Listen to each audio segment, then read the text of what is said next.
what's up, everybody? Welcome to another episode of the GuitarGuts podcast, hosted by me, Mark Murray. My guest today is another Van Halen lover like myself. His name is Charlie Stinchcombe, a.k.a. Liquid Charlie. Many of you guys know him from Instagram, and he's got a cool collection of Wolfgangs and Van Halen-style guitars. He's constantly doing cool videos. He just did a medley of the whole 1984 album, so very cool stuff. He's also a fellow FU Tone user. I want to talk to him about FU Tone because I started working with Adam recently over at that company. They make upgrades for your Floyd Roses. Big blocks that go in the back that give you more tone and more sustain, all kinds of upgradable screws and whammy bars, and a lot of really cool stuff. Tons of pros use them, too. When you go to their website, they have a list on the side. It'll blow you away when you look at it. So definitely give FU Tone a look if you don't know who they are. Hey guys, before we get into the podcast, I want to remind you that the all-new Halloween album that I did with my friends, the California Werewolves, is out now. You could go over to guitarguts.com and stream it there, listen to it on any of the big streaming platforms. We got Spotify links, iTunes, Amazon Prime, Google Music. If you scroll down below that, you could actually find the newest episode of the podcast is posted there every single week. And if you scroll below that, you'll find the merch page. You can get the GuitarGuts shirt, the all-new coffee mugs, which turned out so cool.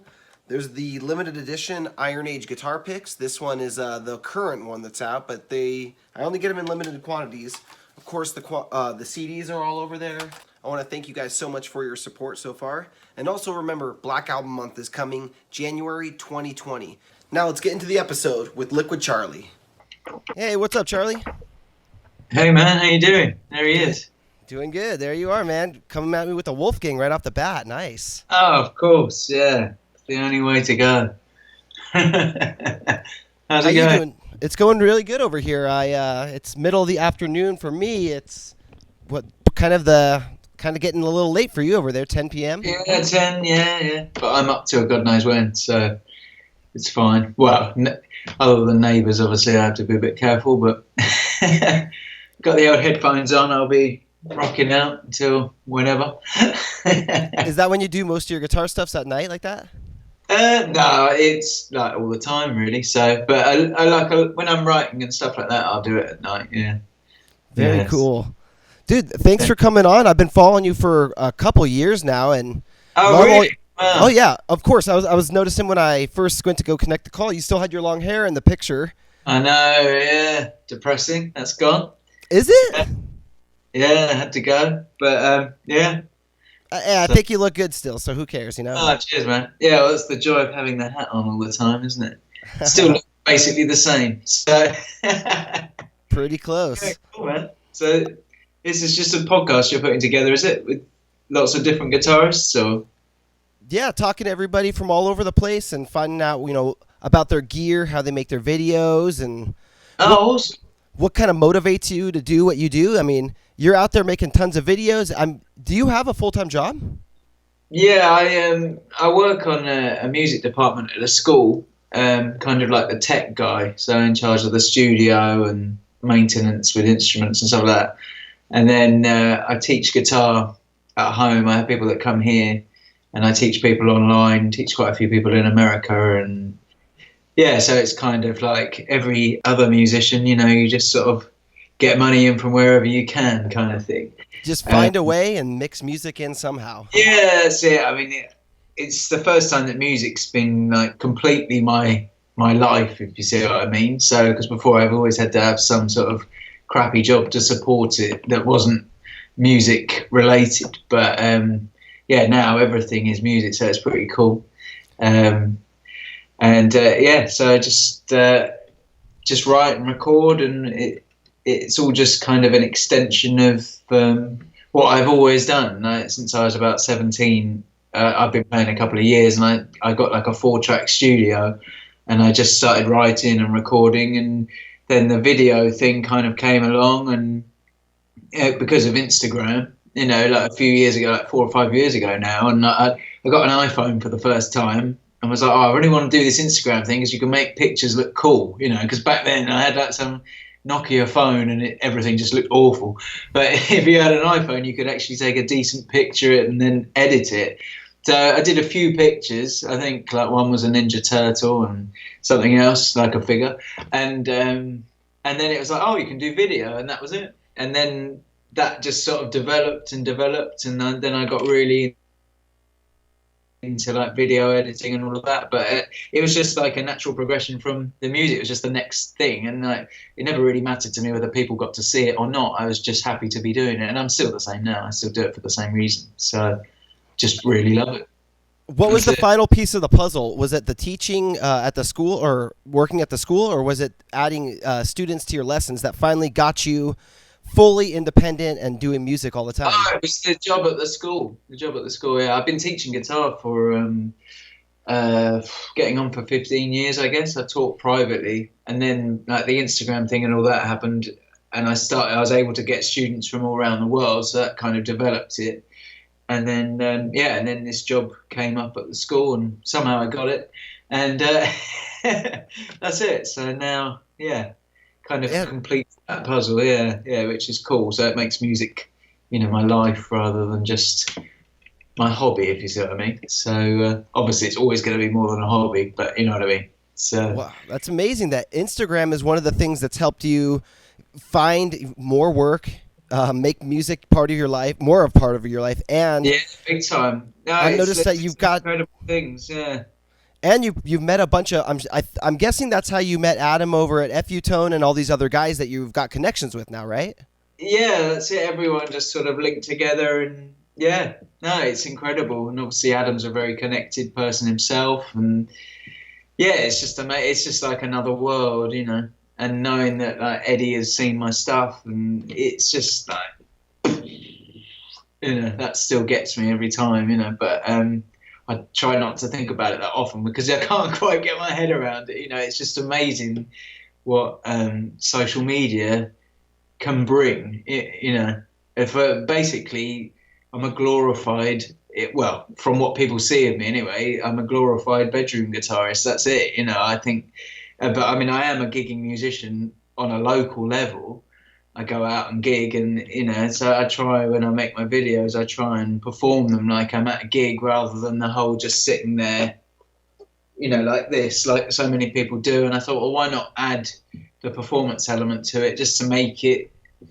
I mean, it's not like I'm doing Yngwie Malmsteen style over the shoulder, around the back tricks or anything like that. But I perform it like I'm playing at a gig or whatever, and I just absolutely love the whole process. Just right from getting the music, working out what I'm doing with the music, and then recording the live take of it in front of the camera, performing it, and then editing it.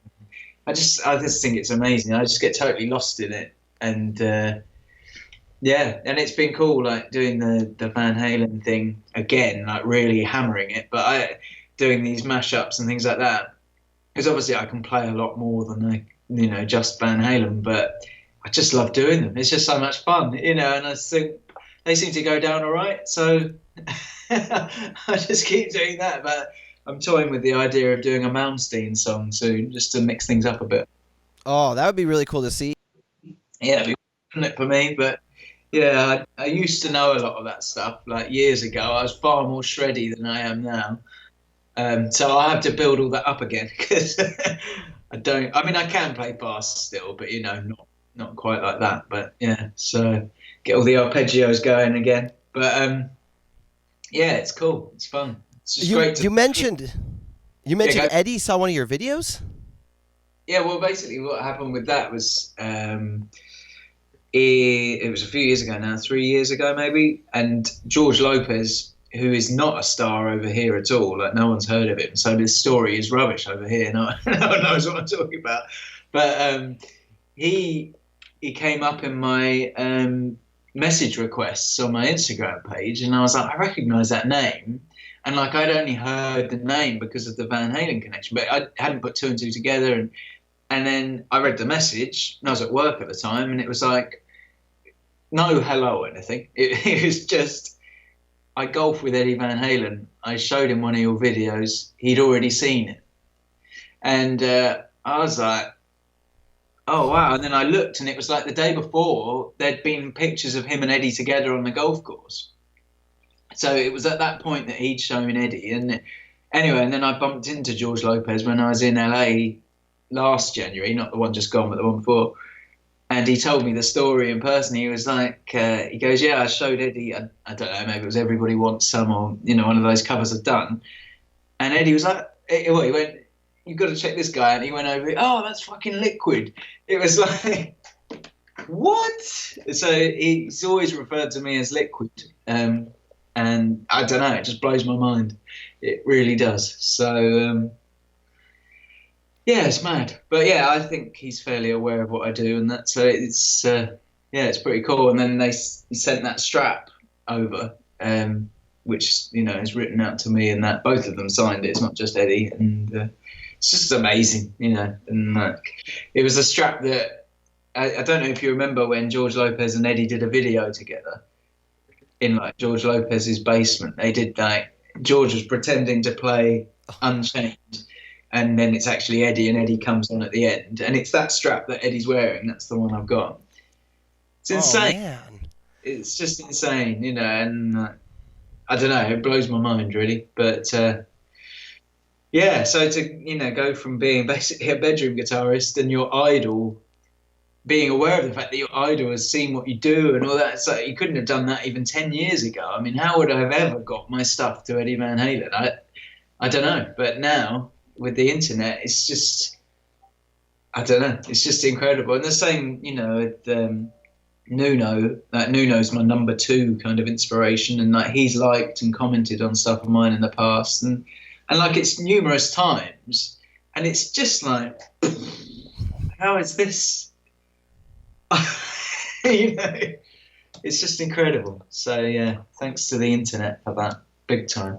That's just a sign to keep doing exactly what you're doing, because so many people love what you do, but also that's unbelievable that you're 2 top guys. I mean, you mentioned that you've been writing a lot. Have you ever thought about asking Nuno or somebody like that to jump on one of your tracks and do a guest solo? Oh God, no, I don't think we're not at the point of messaging or anything like that. But I could try and tag him in a post asking, but yeah, I don't think I'd still go to his message requests. It's only because I tagged him in a few things that he's, you know, liked or commented. But yeah, no, we're not buddy yet. But but you never know, maybe one day. But wow, that would be a scary experience, wouldn't it?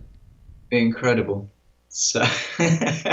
So you've never met Eddie in person, but have you seen him live in concert or anything? No, this is the other thing. No, I haven't, because I got into Van Halen when I was still at school, and that was, well, I was just sort of finishing school. It was like 1995, hence my obsession with the Balance album. And they'd been over here that year, but it was just before I was into them and whatever. And I think the last time they ever played in England was like June 1995, and that was with Sammy, obviously. And then I had tickets to see them in 1997 with Gary, and they just cancelled all the shows over here, so never got to see him. And yeah, and they haven't played at the times that I've been to America since. So yeah, sadly, I've never heard him play live. No. You're gonna have to. No, I've never seen him. My mom and dad went like 6 years ago. I don't know how long ago it was now, but they played the Staples Center here in Los Angeles, and my parents went to that. And man, I wish I would have gone. I'm fucked up by not going, man. It's incredible. What a shame. Yeah, they're definitely a bucket list band for me. And you know, with the rumors that they were going to possibly be coming back in the last year or two, and I even heard Sammy Hagar say that he would go on tour with Dave, and they could do the whole one at a time. Oh, that would have been it. Yeah, I'd love to see like the Sammy stuff performed again. You know, with Eddie totally sober and the band just rocking. It would be great. Yeah. But I guess they'd have to detune a lot, because Sammy's like, when he does the stuff with the circle, you can hear it's tuned down a few steps, isn't it? Mm-hmm. But still be cool as anything, opening with Seventh Seal or something like that. It'd be great. Yeah, love to see that.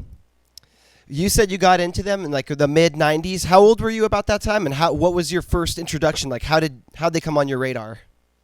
Well, I was 15. No, well, I got into guitar when I was 14, and I was really into Bryan Adams. And then 3 months later, my friend at school I think I got an electric by that point. So I got an electric guitar for my 15th birthday, and I've been playing like a month. And then a couple of months into that, he lent me Right Here, Right Now on video, and that was it. So I was like, wow, this is, because I'd listened to like Bryan Adams and Roxette and this really middle of the road sort of safe music, and suddenly Van Halen was like, it was Pound Cake and Judgment Day, and it's like, wow, this is really heavy and noisy, it felt like at the time. But the guitar playing was amazing, and I was just in awe. So that was it. It had to be that, and I thoroughly taught myself all of it, just from tab books and whatever. And because obviously the internet was a thing, but I don't think you could get tab back then on the internet. Well, I certainly didn't anyway. So it was a bit of using your ear and trying to watch what he's doing, and then I think I got the Right Here, Right Now tab book. I think that was probably the first Van Halen tab book I got. And of course, that's like a Bible. So that had loads of stuff in it. And but I didn't really, I never learnt full songs. I'd learn the bits I liked, and that was it. And then I just remember those bits that I liked. So it's only really the last few years doing these videos where I've tried to do like full covers or whatever that I've had to sit down and learn the songs, because I'm really not a note for note person at all, and I find it quite challenging, because I guess I'm lazy really in that sense. I just don't think that way. I think, right, well, I really like that bit of the solo, so I'm going to learn that bit, and then I'll use that elsewhere. So it's very rare I actually want to learn a full solo of someone else's, but you have to, and it does improve you. So I should really be doing it, but yeah. I'm the same way. So that was it. Most of my childhood, I grew up playing Van Halen and Metallica, and every time I would learn all the signature parts of the solo, but right when it would get really fast and they do crazy runs, I'd look at the notes and be like, all right, I'll just do some fast stuff in that area right there. Similar, yeah. And most people, they're like, wow, that's amazing. But then now with Instagram, I do a video like that, and everyone's like, whoa, what is this? Sloppy? I'm like, oh, come on. That's the risk, isn't it? I think it's finding that line between being a complete clone, being able to nail it all but have pretty much zero feel, because you're trying to sound exactly like someone else. So how can you possibly put anything behind it? It's very difficult if you're trying to imitate someone else's feel. Or, I've just always tried, since doing these videos, is more just to go for the vibe of it. Like, what's the Van Halen vibe? Because, he never played the stuff note for note live. He never has. He always mixes it up, and I thought, well, if I can carry that off, so it's got the bits that people go, oh yeah, that needs to be in there. You don't just get rid of the tapping part. It's probably essential. So otherwise people will just be like, what are you doing? This is terrible. So it's kind of like you get the bits, the really hooky bits or the flashy bits, but then just join them together with your own stuff. And that means then you can put your own spin on it, your own feel. And, as long as it sounds good, I think you can kind of get away with it. But if you're one of the people that sits there and they're really trying to nail it, but you're getting it wrong, then you're in trouble probably, because people will be like, no, you're doing that wrong. It's not that, So, but somehow I've managed to avoid that. But I've had a few, rippings, as we all have on the internet. But, but I generally seem to manage to avoid that, touch wood. So, So what was the first guitar that you had that you started playing on?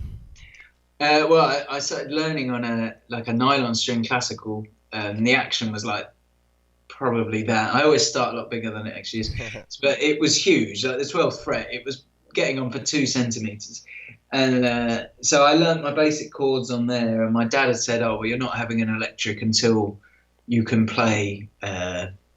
Play something, play a tune. And luckily by ear, I was able to pick out tunes quite quickly, just basic, obviously, and ended up getting an electric. So the first electric I had was a Hohner Rockwood LX90, which was just like I guess it would be $200 in America, like just starter guitar. But I always wanted a maple neck. It was red, white with a rosewood fretboard, but I always loved the whole maple neck thing, which has obviously carried on forever. And so that was my first guitar, but it was actually all right. And then the one after that, the first guitar with humbuckers, was my I don't know if you can see it there, the red one, the red Music Man copy.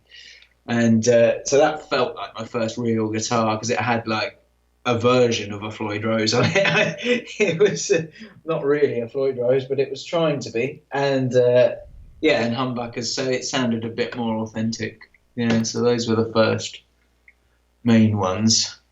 What was the reason you started wanting to play guitar even? Bryan Adams. So Bryan Adams went to #1 in 91 or 92 with Everything I Do It For You. Do you remember? It was at #1 over here for like 16 weeks, which is a record. Still hasn't been broken. I think Meatloaf came really close, didn't he, with that big song he had, Anything for Love. Anyway, and like over a couple of years, I really got into Bryan Adams, and I got So Far So Good and More, which was the video of his best of, and it had Keith Scott, who played a red white Strat, and he had the long hair, and and it just all was like, oh, this is amazing. So I kind of mime along with a tennis racket, and that was it. And then Bryan Adams was the first stuff I learned, and still absolutely love it now. So I did abandon it for a long time, but then you always go back. I found you go back to what you originally liked. I went through a real metal phase, like Children of Bodom, Killswitch Engage, all of that. I written Pantera, a massive one. Really got into all that, but ultimately I'll always go back to the music I initially really loved, and I still think it's great. And luckily Van Halen is one of those, one of the three. So. Yeah, and Extreme are the other one in there. So, because I got lent that same month, I think he lent me the video of Right Here, Right Now, and then the CD of Porno Graffiti, and I was like, it's just incredible. So Man, that's so cool. I remember that when you're young like that, and then you have a friend that comes in, you just start hearing all their influences, and they mix in with yours, and you're like, that's what Van Halen was for me. I remember that the first time I heard it, it was like the first time I came like conscious to music. I would just hear it in the background. My parents loved classic rock, and they listened to Van Halen and Journey and Foreigner and Pink Floyd and all that stuff, but it was just kind of in the background. And then one day I was at my buddy's house, and they put on that same Right Here, Right Now. Oh, really? And it was around that same time. It was probably like 96, 97, right around then. And I remember seeing it, and he uses the drill in that video, right? Yeah, that's the first thing you see, isn't it? Yeah, I saw that, and I was like, what is this? And he's like, oh, check this out. And he started doing it through the guitar, and his dad had a guitar, so he's like, my dad does that with the drill and the guitar. And I was like, what? Like, I need to get a guitar. This is the coolest thing I've ever seen. Yeah. And then I saw, like, Eddie tapping. Oh, like Judgment Day when he's doing all that stuff, and it's just like, I don't know, it's just amazing. And the thing is, that video now, even now, it still has that same wow factor and like this magic to it. It's just like, I don't know, it's just amazing. It's such a big inspiration and influence on, my playing and all of that. And I still just love playing those songs, and then trying to be creative with it and make it a bit different. But yeah, ultimately, I just love that band. It's just excellent. Yeah, I remember when Humans Being came out, and it was on the Twister soundtrack, and the solos in that song just blew my mind. That was just amazing work. That Happy solo in it is just one of my favorites. It's just so nice. Yep. And the tone as well around that time. His tone was it's the dream tone for me. So the guitar in your lap right here, that's a EVH Wolfgang, right? Yeah, it is. It's one of the new ones. It came out at Winter NAMM this year. And it's been upgraded, obviously, with the FU tone stuff. So, yeah, it's really nice. And obviously that there. But, and the neck is like really staining up nicely, really quick, because I try and mix up which guitar I play in various videos, I chop and change.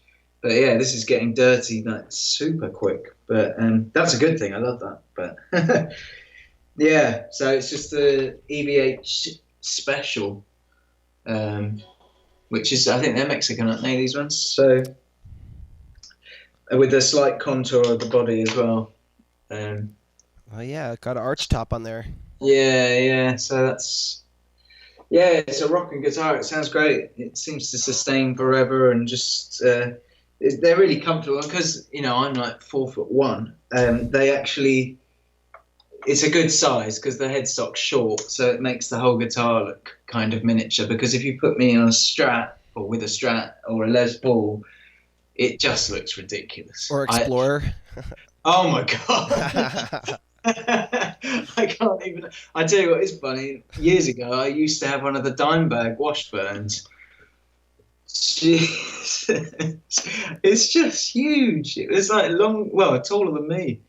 Yeah, those things are huge, and the headstocks on them too are like, even though it's 3 and 3, somehow they got them super long. Oh yeah, they're like a guitar body on their own. You could put 2 pickups on one of those headstocks.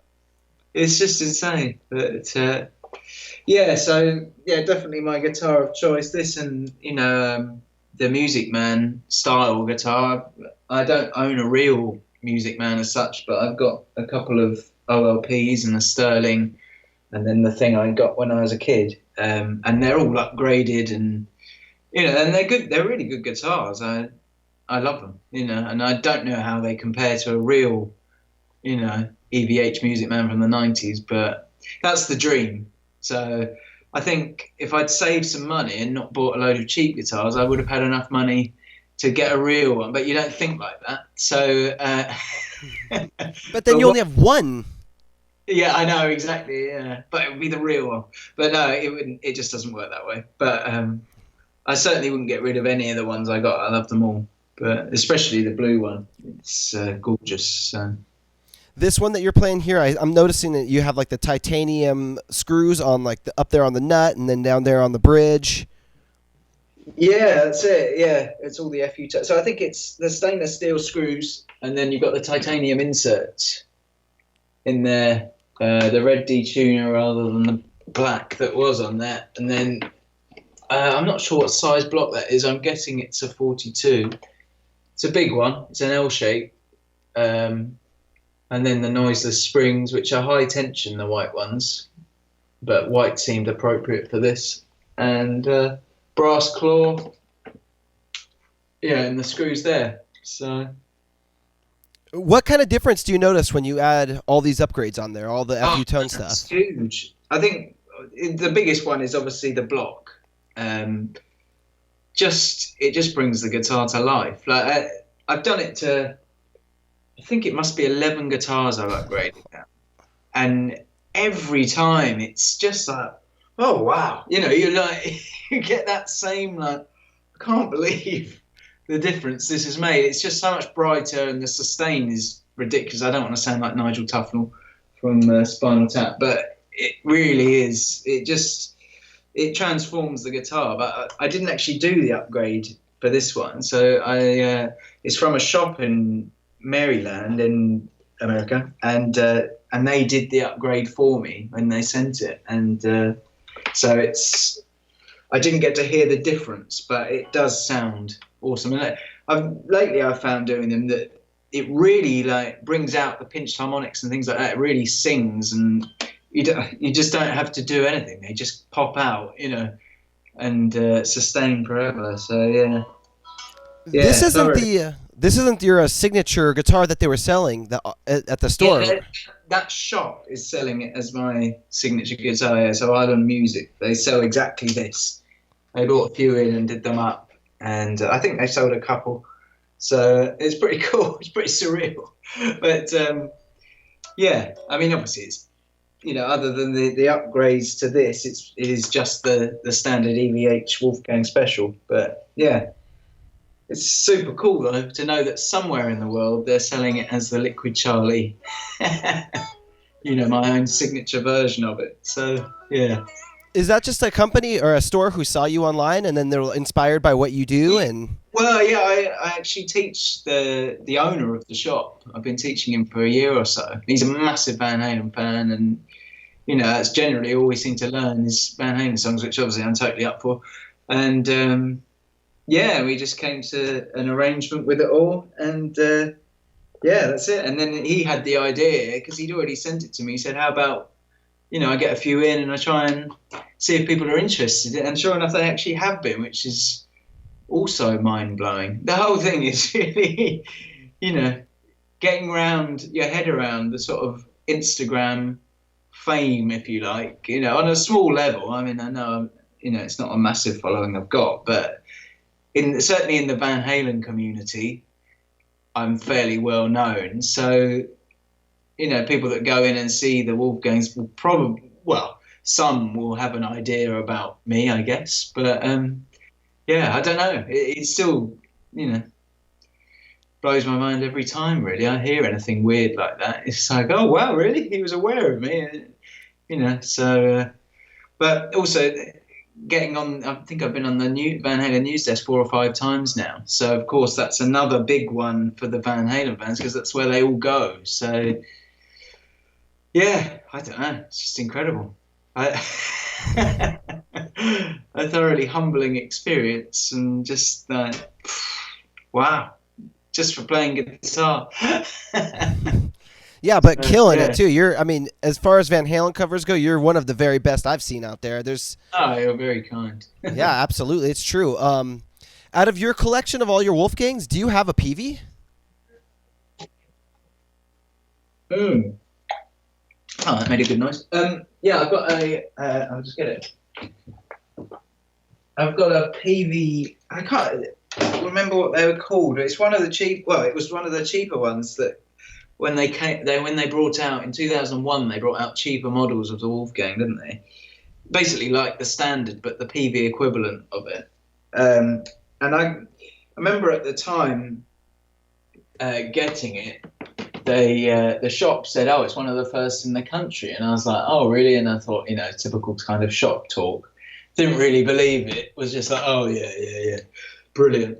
But then. Becoming a bit of a geek about it all and surrounding myself with Van Halen geeks online, and we get who know everything about everything. So I got one of the ones patent pending, so it doesn't have his signature on the back. So it really was one of the first ones, certainly in the UK anyway. So yeah, so that's my PV. But I hadn't done anything to this in the 18 years I'd had it, or have had it, and then Adam had sent me a block to put in it, a few times, and unfortunately the saddle's threaded on it. Finally, after like 18 years, two of the saddles went, and they just wouldn't keep spinning, wouldn't tighten. So anyway, he ended up sending out some saddles, and got that now in the back. And then I sanded down the neck finally because it was slightly lacquered. But so all of my other ones, I don't have any lacquer on them. I just sand it right down, and then I treat it with linseed oil. So and that seems to work. They don't get that grubby or anything in the back. It's still lacquered on the fretboard, but it doesn't matter. It's actually cracking around the sides, which is actually quite cool.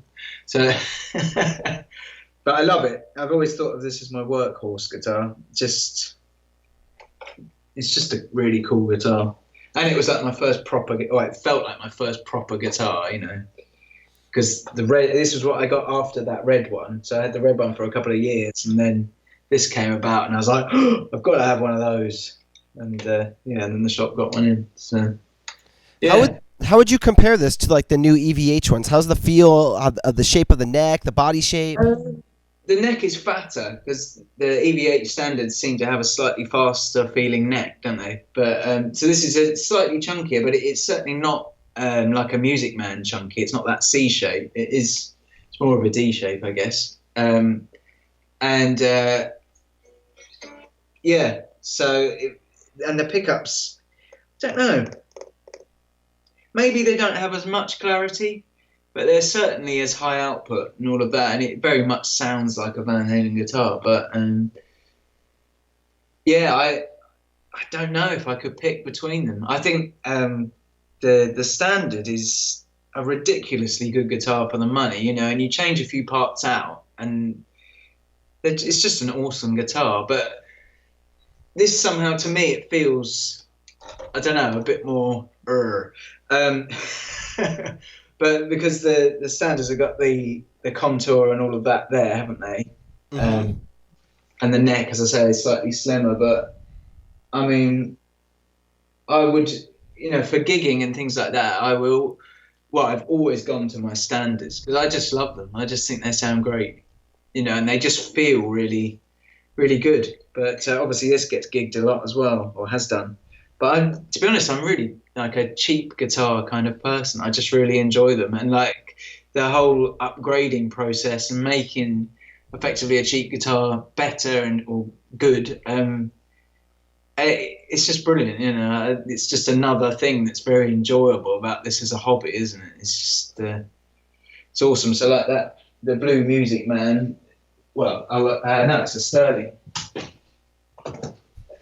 I mean, it fools a lot of people because it does actually look really good. Yeah, I think it's beautiful, man. Jeez. So I mean, it is just a veneer top, but and it was when I bought it, because I bought it second hand. I just found it. Funnily enough, it was the day of my interview at the job I got, and I'd gone into the guitar shop and I was like, oh no. Because these were like the royal blue, that dark blue, but like the real Music Men, it fades, or it faded, so it ended up being this sort of turquoisey colour, and it's faded even more since I've had it. And then the headstock was still the original colour, so it was still this really dark blue, and it just looked odd because this was turquoise and this was dark blue, so that's why that got sanded off. But of course, then it leaves people wondering what it is. But that wasn't actually my intention. It was just because it looked odd. I thought it would look cooler just with a maple headstock, And then the bridge that was on it was truly awful. Like, it was just really cheap metal. You could see it was just chipping away as you tighten things. So an FU tone bridge. So this is his own FU2 bridge, I think it's called. D-tuner, of course, and then more of the same in there. So, but I went for the black springs with this one. So, it plays like a normal kind of EVH style guitar.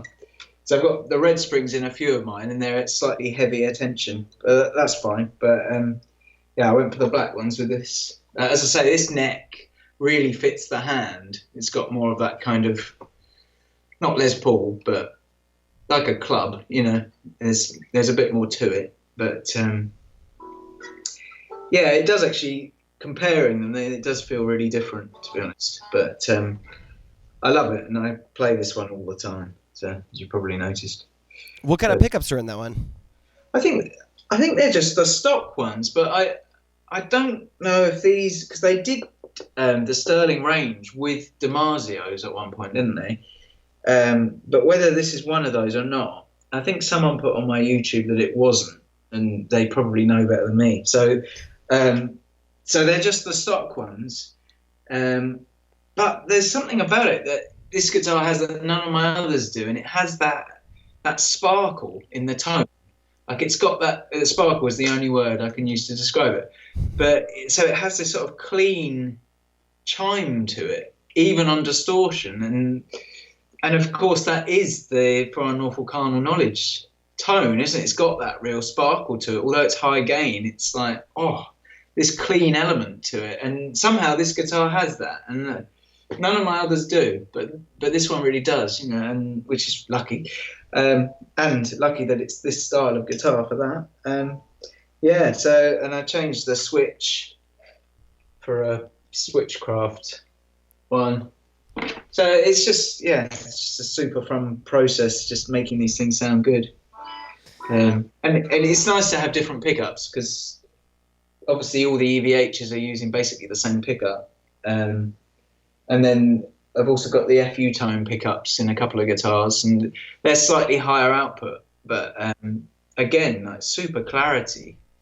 You get this really like ferocious tone, but you can really hear the definition. So yeah, so it's nice to have a bit of variety with it.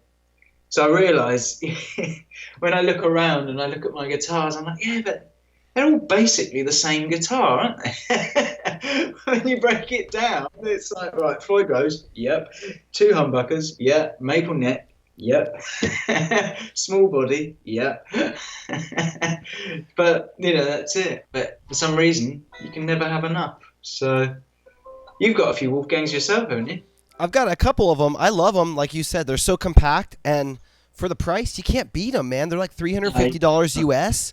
And you've got the standards, is that? Yeah. I did one of them. I'll show you it, actually. Check this one out. I painted it with some blood. Mm-hmm. Yeah, I've seen the pictures. This looks awesome.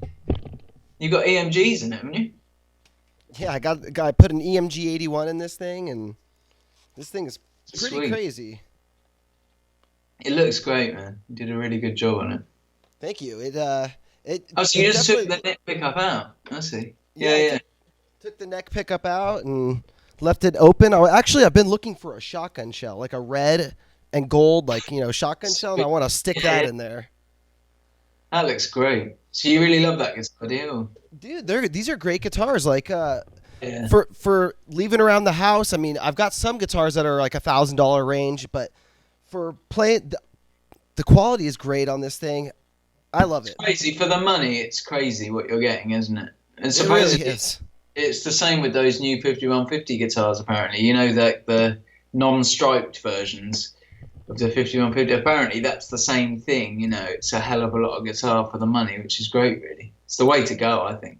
Those guitars look really nice, and actually I've seen people kind of like talking shit about them online a little bit, but a little bit. People are making fun of the primer finish on one of them, and it seems a bit lazy, doesn't it? I don't know. I think it's cool. I think actually of the 5 of them, or however many there are, the 2 I like are the green one and that primer one.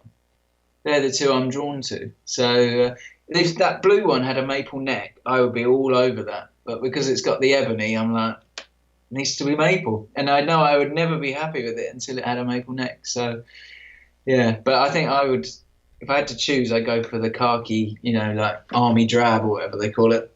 That one. I like the quilted maple ones they put out this year. They put like 2 different colors out, I think. And I've been seeing that they sponsor a couple different artists, but it always looks weird to me when people are on stage playing original music with the Frankenstrat. They're like, they got the stripe model.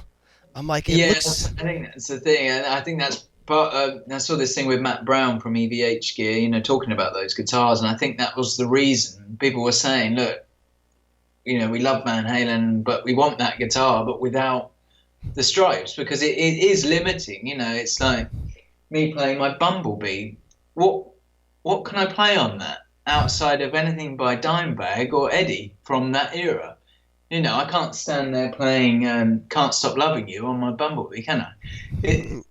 It just get ripped apart, So I think it's a good move, to come up with plain looking guitars that will suit anyone, and people can customize them as they like, and it'll be just rocking, really. And a good price point as well, which they really did with those Wolfgang standards. I mean, I had to, on my one, the first one I got was my girlfriend bought it for me kindly as a present, and this was when they first brought out the Wolfgang standard. They brought these ones out, and so it's a nice quilt on it, or it's a veneer, isn't it?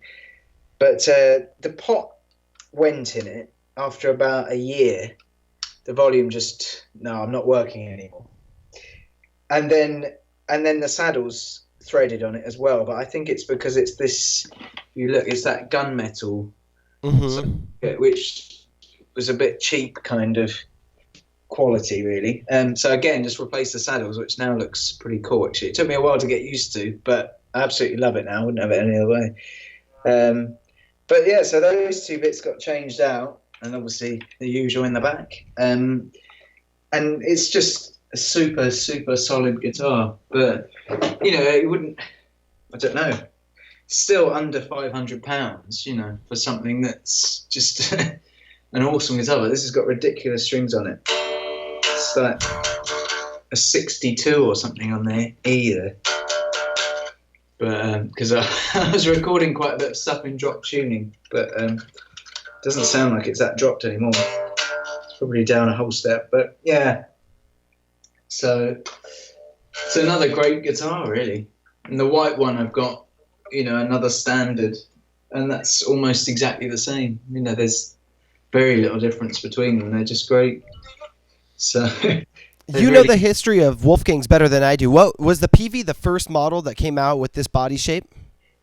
Yeah, it was the PV Wolfgang, and I think he was with them from around '95, wasn't it? Because he played the PVs on like the prototypes on the tour, on the Balance tour, and then by the Humans Being video, he was officially PV Wolfgang, not Music Man. And then when did EVH gear come about?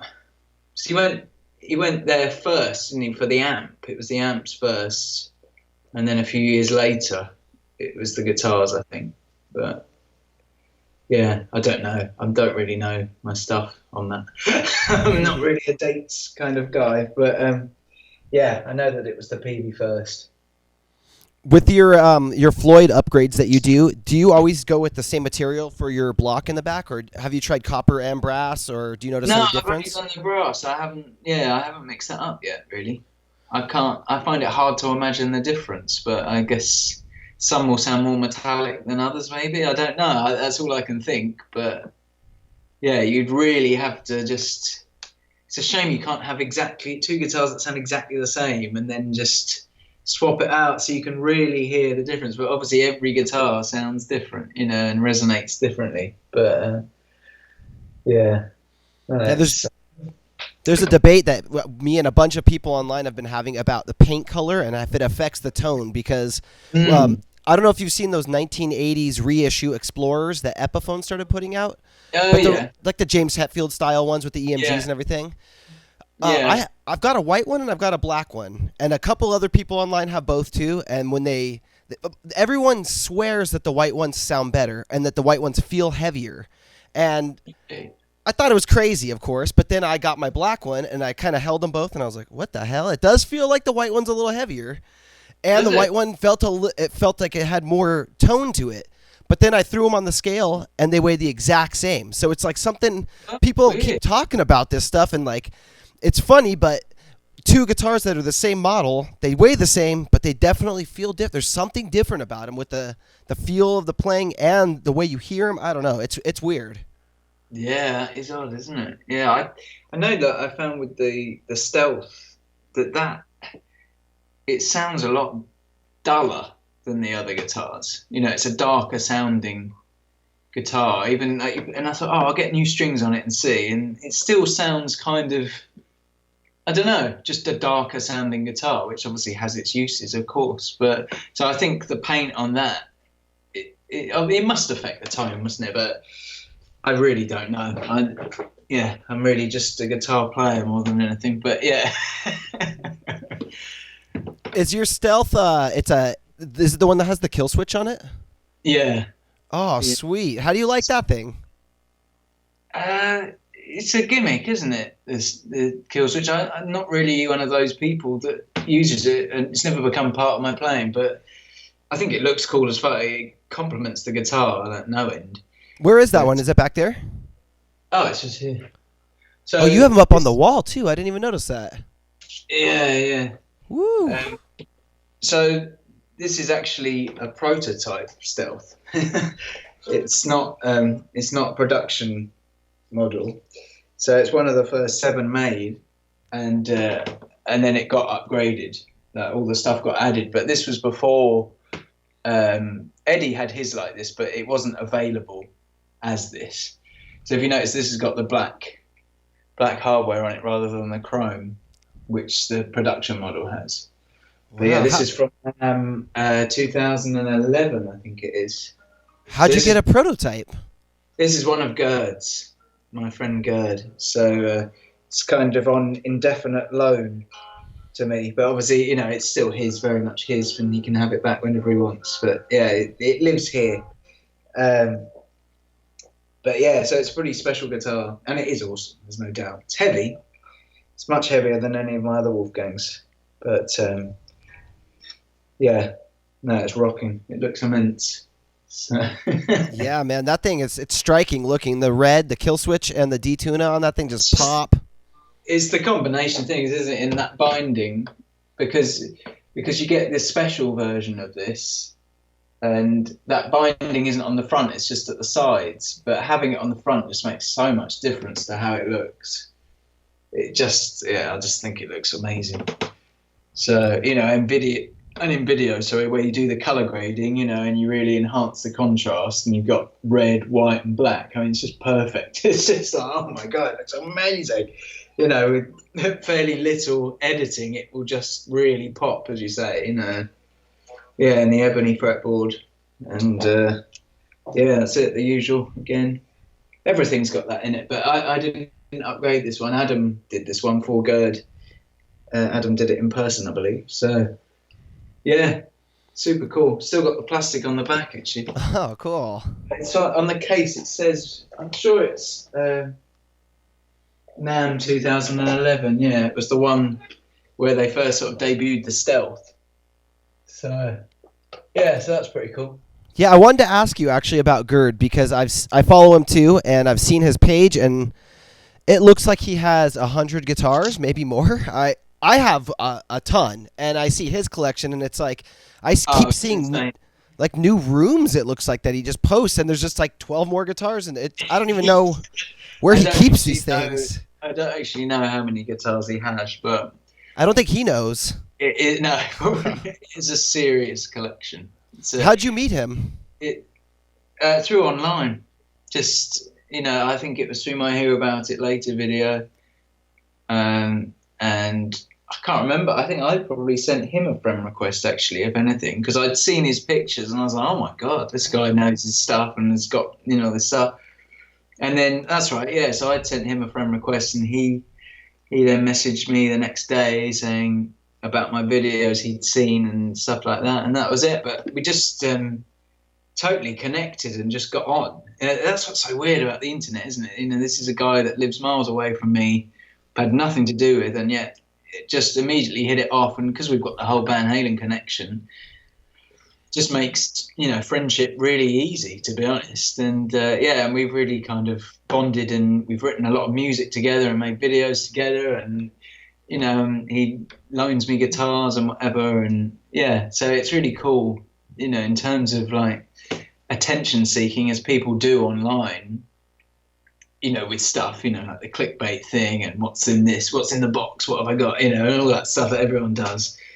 I mean, that I received this on the day that I got to 10,000 subscribers followers on Instagram, and it was just like, so I posted a picture of that, and it got like 2,000 likes or something ridiculous, because it just looks amazing. So for ages, it was a real draw and like a proper attention seeker for me. But so it was kind of working as a team, doing this stuff with Gerd. It was just really cool, and he's still a great friend. I'm hopefully going to see him in a few weeks. So that'll be cool, because I've not actually been to his. He's been here a few times, but I've not been to his. So I might get to see some of this mighty collection that we've seen pictures of. So wow, does he work for EVH company or something? Because no, he doesn't. I think he just has a normal job. But yeah, wow. He just loves the Wolfgang, basically. So he's collected Wolfgangs since they've been coming out. So he's got a fairly big selection of them. But I don't know how many. I just know what I've seen in the pictures. But yeah, he's got that leopard one, man. That's the one I want. I've never even seen another leopard one. That's so cool. It must be a custom shot, mustn't it? I guess. I don't know. I think so. I think so. Yep. So Peavy did the whole custom shot thing, didn't they? Mm-hmm. Back in the day, so I guess he's collected a few of those. But he's an awesome guy with some pretty amazing guitars. Yeah, you guys have done some videos together and your songs, like you said, and I wanted to actually ask you about your videos that you make, because you have a really cool style to the way they're shot. They have a lot of zooming and panning. They have it looks like somebody's holding the camera for you a lot of times. Is that what's going on, or do you have No, I do it. Well, the outdoor ones, I'll have someone holding. I mean, it's only shot on my phone or this GoPro, the cheapest GoPro you can get. It's all I've ever used. But so for outdoor ones, I'll normally have someone holding it and just sort of waving it. But they're by no means cameramen. They're just like, can you just sort of point this in my direction and do this a bit? But so for everything at home is 100% just me and a phone on the tripod or the GoPro. Well, both at the same time on tripods, different angles out of shot. And I add all the movement afterwards. Just on Final Cut Pro, it has this thing, you put handheld on the clip and it will add that wobble to it. And then I put in manually with a zoom. So every shot I've sort of tampered with in some way so that it has this energy. Because if you leave, if you just do the straight cuts between angles, it's boring, and you want to give it energy, to go with the music. So I always dread doing fast ones because it means there's going to be loads of editing. But the big kind of epic halftime ballady type ones, that's great because you can have lots of long shots and just slow zooms, and that's easy to edit. But when it's like a change every second, it's like, oh god, I'm going to be here hours doing this. But it's all just sort of really developed, that whole thing. And of course I've got the iPhone 8, which has got like a 4K camera on it, so now I'm shooting them in 4K, but I only put them out in 1080, but it still makes it super sharp, and it means you can zoom in and you really don't lose any quality, so it can seem like there's more camera angles than there actually is, which is useful but yeah, that and the combination of the Final Cut Pro software, that's it, I'm sorted. Don't need a camera crew or anything like that. But it's kind of just developed into its own thing. I have my own sort of style with it, but I don't know. I just try and go for the angles that I think look cool in music videos, and that's it. And try and cut my face out as much as possible, and So.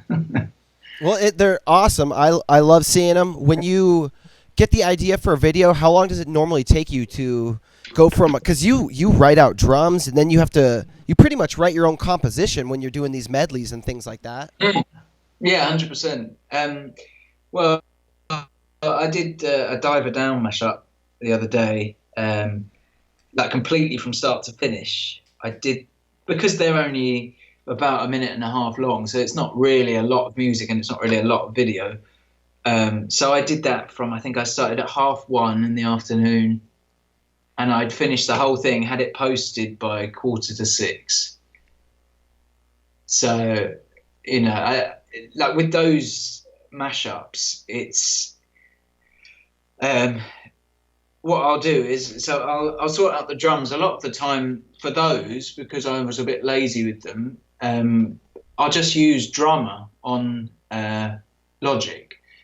And I kind of get it as close to what the actual beat is, but it saves me having to program anything. But any essential fills that need to be in it or breaks, I will program just so it works. It doesn't sound completely stupid, but so I get that going, and I just work out, all right, well, it's normally either 4 bars or 8 bars, depending on the tempo of the song that I will use. So it's like, right, I'll pick this riff from this one, I'll do the solo from that one. All stuff I already know, so I don't have to learn anything. So that cuts a lot of it, lot of time. And again, being super lazy, really. And then I start mapping it all together. So you have to change the tempo, throughout. Every few bars, it's changing. So that's kind of easy, and trying to get it so it flows. And so I'll record like a guitar doing it, so I can hear, right, this is how it should sound. And then I'll spend maybe half an hour just relentlessly playing it, and so I'm sat here learning the structure. I'm like, right, okay, I've got that. And then it's like, right, I'll stand up and I'll do it. And of course then that throws everything, and it's like, oh, what am I doing? And I find I forget songs, so I have to have, I don't know if it's still here, but so for Diver Down, I had this in front of me, just so I could just like Where, Hang, Cathedral, Secrets, Intruder, Pretty, Dancing, Little One, Little Two, Big Bad, Full Bug, Happy, just so I can remember the order of the songs. So it's just getting comfortable to the point of being able to, perform it and just be into it and just enjoy playing it, rather than like, oh my God, what am I doing now? Because as soon as you do, you can see when you have those like, and I don't want that in there. So that's often the longest, the thing it takes the longest for, and then obviously getting a good take is another thing. It all depends on the day, really. But I was lucky with the 1984 one I did. That came together really quick as well, and I did that in one take, that one, which I was really pleased about. I mean, I had practice, but I actually did the video in it's one take. So, and I don't think I corrected anything in it. Like sometimes, because the finished video, I want to look kind of slick and polished. So if there's a howling mistake or a fluff in it, I've got to change it, because why would you have a polished video with a poor take? It doesn't make sense. So every now and then I'll go in and I'll fix, like, oh, I better change that.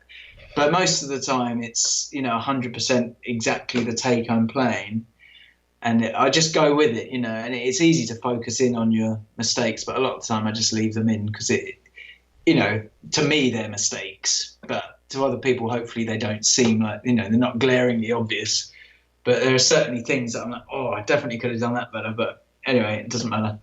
So yeah, that's really the whole process. But then, like, I recently did a Crossing Over and Respect the Wind into Love Walks In Right Now, like a big mashup. That was like a 5-minute video, and that took ages, obviously. And then, so what I did with that, I obviously have to structure it all together. So I have like guide guitars for that.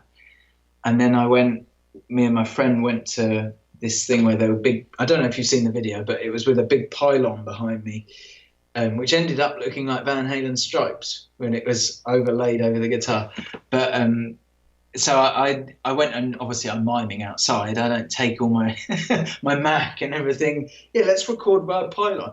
So obviously miming that bit, and also the fact that I never have a lead plugged in when I'm outside is a bit of a giveaway. But so I do that to that, and then I come home, and because I really know the thing by then, I will then video myself playing the actual take of like the lead lines or whatever the main part is. So, so that's what you actually see is the actual take of me doing it, mixed with outdoor performance kind of thing, just to keep it interesting. But I realise that people want to see you actually playing, because it's a bit, oh great, he's miming.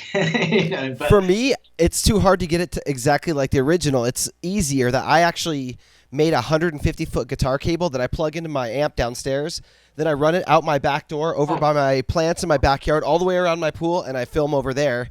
Because for a lot of the stuff I play, if I try to mime it to the solo, it's gonna be off. So I'm like, if it's gonna be off, I might as well have the video match it, So the whole thing's a little off, but at least you see it's cohesive, because I can't match it good enough.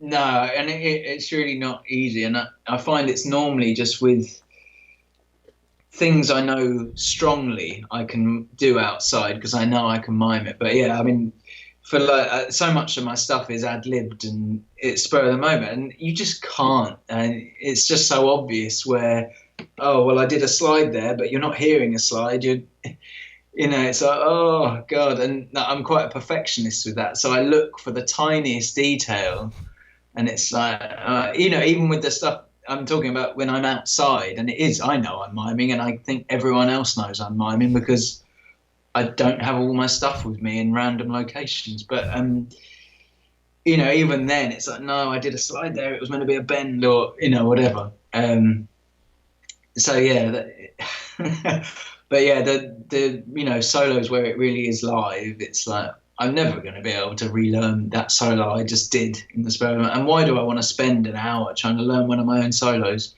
Just like one or two takes, and you go, yep, that's cool, we'll go with that. It's like, no, just film that, for God's sake. Otherwise, you're going to be here all day just trying to recreate something you did. So, yeah. All right, dude, this has been so much fun. I have one last request before I let you go. And can we see that black and white? I forget what that thing is called. The Star. Oh, the Star. Yeah, sure. That thing is so crazy. I remember when that came out at NAMM. Like, it must have been 3 or 4 years ago or something like that. I don't know. Yeah, I don't know if they still make them. Do they? These ones? I think they're stopped now. I don't know, but I love them. They're crazy looking. Look at that thing. It's cool, and it's small. That's what I like about it. So it actually looks all right on me. It doesn't look giant, but it's really light, like super light, lighter than a Wolfgang. Bigger but lighter, and yeah, we got that. So the bridge has all been upgraded as well. The pickup in it's awesome. I'm guessing it's just stock kind of EVH. I don't know. It sits really well for playing, like for riffs and, well, in fact, all sorts of playing. But the only trouble is when you try and play up here, this is too narrow, and you can't.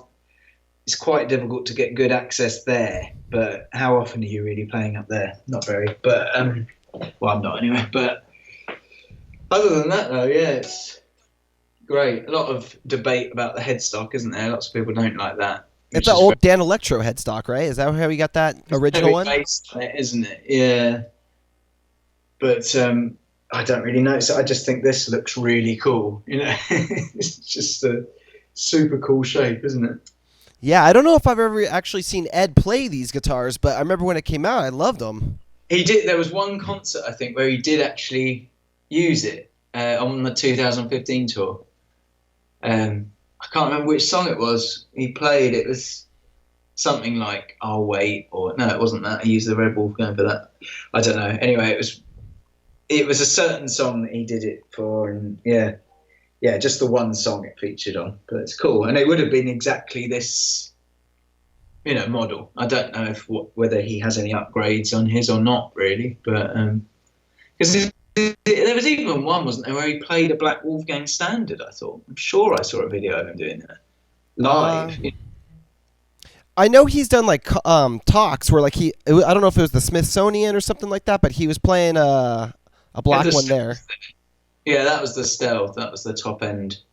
But I'm sure I've seen a picture of him, on that tour, the 2015 tour, with just a black, like your one, the Wolfgang standard in black. That's definitely what it looked like. I could be wrong, but I'm sure I am. I'm sure people will hammer me in the comments. But you have to be really careful what you say. But yeah, no. So that's that one. Man, that's cool. It's a very cool guitar. I need to do more with it. I do the odd video with it every now and then, but yeah, it's awesome. Considering the shape, it's not really, to me, it's not a metal guitar, is it? It's just a cool guitar. You know what I mean? It's not overly like, yeah. It's got this kind of happy quality to it. I don't know. It's just it's got weird rounded tape lines, and it's got rounded corners. It's not too pointy. Yeah, that's it. Yeah. It's awesome, and the back is so cool as well. Yeah, that thing is really cool. And it's so light. I mean, I'm a total weakling, but this is just, it's just super light. So, yeah, awesome, man. Dude, yeah, it's good. This is awesome. Thanks so much for spending an hour of your time and talking to me and showing me your awesome guitars. Thanks for having me on. Yeah, I've been following you for years, and it's been really fun talking to you. Yeah, I think I've been following you back for a long, long time as well. You've always appeared on my feed, and yeah, I remember you did like a Metallica week, didn't you? A while ago now, but I've actually, like you were saying earlier, like we learn these riffs when we're young, and then now we're going through and trying to learn some of them note for note. I did Van Halen 2 month, where I learned the whole album, filmed full covers for every song, and it was for the 40th anniversary was this last March, so I did like a whole themed month on my page. Oh wow! I probably saw bits of it, but I didn't realize you'd done the whole. Dude, that is some work learning all those solos. Yeah. Oh wow, you really went for it, like the whole thing. Yeah, I don't remember any of them right now, but I'm sure I could if I had to. Yeah. Oh man, that is a lot of work. Yeah, but it's fun. The solos, nightmare. Yeah, they're all so random and crazy. He's just like I don't know, it's very improvised. Yeah, it's so spontaneous, and like he's doing those in a few takes. I know later on he was like comping together solos on the later Roth albums, but on those first albums, it's just the band, isn't it? Just going live, and it's just insane. It's inspiring and demoralizing at the same time.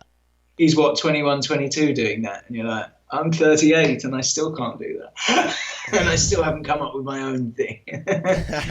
Because that, it's incredible. So cool, man. Dude, Charlie, everybody follow him on Instagram. It's at Liquid Charlie. You got a YouTube channel as well. People can find you on there. I do have a website. It's down at the moment, but that's it will be back up fairly soon.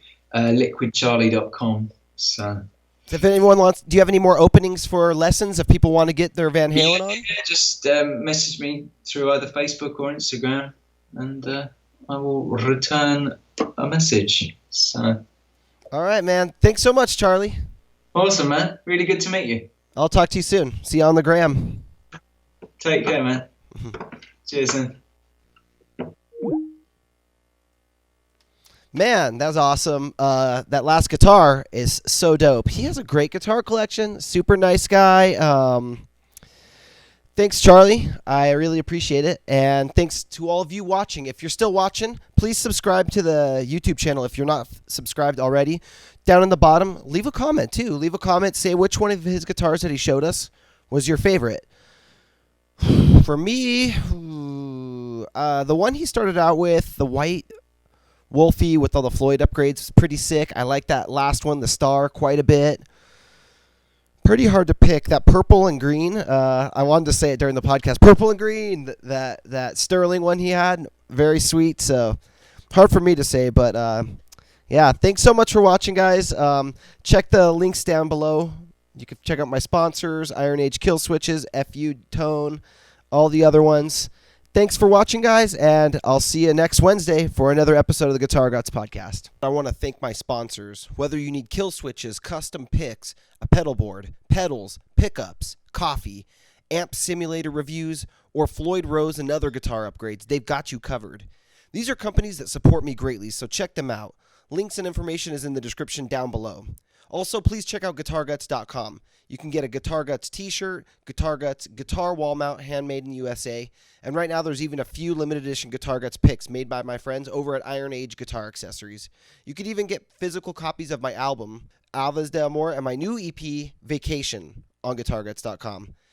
Or you could stream it all. All my music is over on Spotify, Apple Music, Google Play, Amazon, Pandora.